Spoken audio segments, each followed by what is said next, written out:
How many walkers have you killed? How many people have you killed? Why?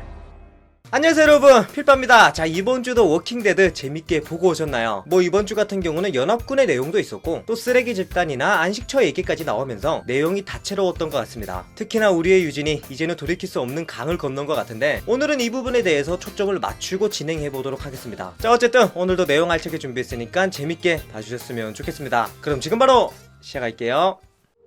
Yes. I'm Negan. And it ain't perfect. But we are saviors. 자, 본격적으로 들어가기 전에 지난주의 내용을 잠시 정리해보죠. 우선 릭이 제이디스에게 거래를 제안하러 갔다가 컨테이너 박스 안에 갇히게 됩니다. 그리고 릭의 부재를 틈타서 데딜과 타라, 그리고 로지타와 미션이 안식처로 향하게 되죠. 여기까지가 정리되셨으면 지금 바로 7화 정리 들어가 보겠습니다. 우선 지난 에피소드에서 유진은 드와이트가 배신자라는 것을 알아내게 됩니다. 그리고 자신이 그 사실을 알고 있다는 것도 드와이트에게 알려주죠. 가브리엘은 유진에게 옳다는 게 과연 무엇인지 잘 생각해봐라, 그런 조언을 해주기도 합니다. 한편 릭의 계획을 무시하고 데릴과 타라는 작전을 시행합니다. 바로 트럭을 건물에 박아서 좀비들을 안식처 내부로 들여보내는 것이죠. 하지만 이것은 엄청난 오판이었습니다. 릭은 좀비떼가 안식처를 둘러쌌다는 상황을 적극적으로 어필했고 이를 통해서 제이디스를 설득하는 데 성공했기 때문이죠. 하지만 좀비떼는 이미 건물 안에 들어간 지 오래였고 릭의 당황한 표정으로 에피소드는 종료됩니다. 사실 이번 에피소드는 여러모로 충격으로 다가왔습니다. 코믹스와는 완전히 반대로 흘러가기도 했고 그 중심에 유진이 있었기 때문이죠. 그래서 이번 영상은 유진에게 초점을 맞추고 진행해보도록 하겠습니다. 자, 우선 첫 번째로 살펴볼 부분은 안식처 속의 유진입니다. 유진 같은 경우는 현재의 안식처 생활에 만족하고 있죠. 안전도 안전이지만 자신이 가진 지식을 통해서 살아있음을 느낄 수 있는 공간이기도 합니다. 그렇기 때문에 내간에게 충성을 바치면서 자신의 입지를 다지고 있는 상황이죠. 이런 부분에서 봤을 때 유진의 입장에서는 드와이트가 띠꺼울 수밖에 없습니다. 드와이트의 배신이 성공하면 자신이 쌓아온 입지도 무너지게 되는 것이죠. 이들의 대화를 면밀하게 살펴보면 드와이트는 유진이 겁이 많은 사람이란 걸 알고 있어요. 그렇기 때문에 자신이 생각하는 안식처에 대해서 말해주죠. Saviors are finished. Negan's finished. All you have to do is nothing. Wait. 네가 할 일은 그냥 가만히 있는 거다. 우리 쪽에서 다 알아서 하겠다. 그런 말을 하는데 유진은 완고한 태도를 보이죠. Yes. I'm Negan. And it ain't perfect. But we are saviors. 그리고 나가면서도 너 이제 배신하는 거 그만해라. 뭐 그런 말을 하죠. All I ask is that you do nothing that results in harm to anyone inside these walls, and it'll stay that way. 그러니까 유진은 절대로 약점을 안 보이려고 하죠. 괜히 여기서 애매한 표정을 지었다가 나중에 어떻게 될지 모르니까 난 그래도 내간의 편이다, 이런 확고한 태도를 보입니다. 일단 겉으로 보이는 데서는 조금의 틈도 주지 않는 것이죠. 이 부분은 카슨 의사와의 대화에서도 드러납니다. 이 카슨 의사는 힐탑에서 강제적으로 넘어온 케이스이기 때문에 이곳에 대한 충성심이 전혀 없죠. 유진도 이 부분을 알고 있습니다. 그래서 혹시나 또 자기를 유혹할까봐 이 강경한 태도를 먼저 드러내죠. I wish he hadn't assisted in the ill-conceived caper to trap us in here. Will you sit with him? How's that? He shouldn't be alone. And he's your friend. Traveling companion. 그리고 이 모습을 봤던 가브리엘이 한마디 합니다. Shit. You look worse than me. 그러니까 쉽게 말하면 야, 진짜 없어 보인다, 뭐 그런 부분이겠죠. 그러면서 너 옳은 일을 해야 되지 않겠느냐, 그런 말을 하니까 And what is said definition on that? Can't say I ever sussed it out. I'm a small person who does not stick his neck out for anyone other than himself. 옳은 것에 대해서 유진과 연합군의 생각이 전혀 다르죠. 이번 에피소드는 이런 식으로 대화를 통해서 한 캐릭터의 심리를 잘 묘사했습니다. 그러니까 유진이라는 인물을 두고 다른 인물들과 계속해서 대화를 시켜보죠. 연출적인 측면에서 봤을 때도 대화를 통해서 한 인물의 심리를 나타내는 것은 굉장히 효과적입니다. 그리고 워킹데드는 가브리엘이나 드와이트뿐만 아니라 조연까지도 이 대화에 포함시키죠. 그 중에 하나가 바로 내간의 아내 중에 한 명인 타냐입니다.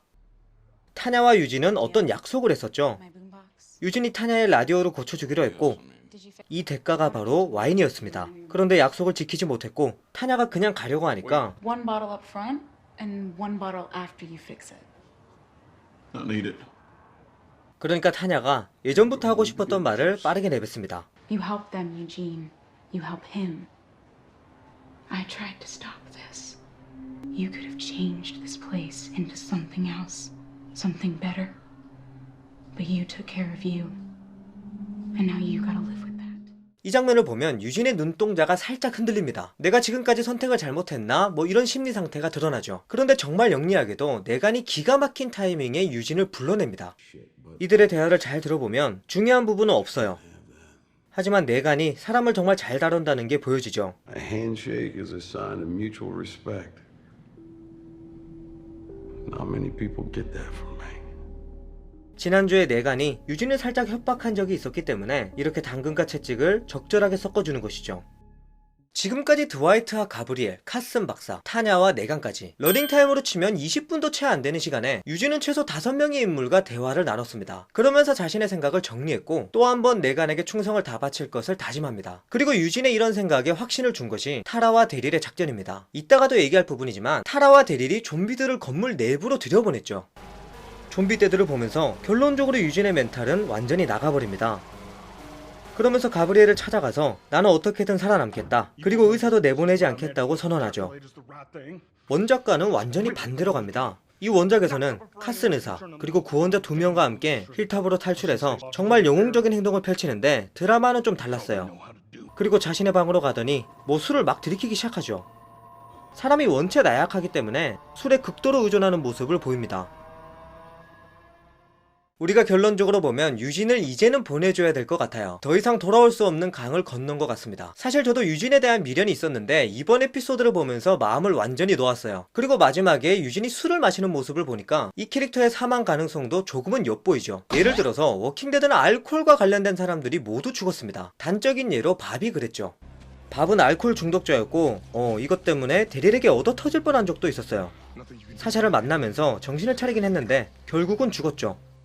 그래서 이런 술과 관련된 부분이라든지 작은 요소 하나 살펴보면서 시청하시는 것도 좋을 것 같습니다. 자, 그 다음으로 내부에서도 갈리기 시작한 의견에 대해서 살펴보죠. 지난주에 주연급 멤버들이 리게 부재를 틈타서 안식초로 진격했습니다. 좀비들을 건물 내부로 들여보내서 끝장을 보겠다는 거죠. 이들의 작전은 성공했지만 결론적으로 봤을 때는 아주 부정적인 방향으로 흘러가게 됩니다. 하지만 이런 결론보다 우리가 살펴볼 부분은 멤버들의 변화된 생각에 대한 부분입니다.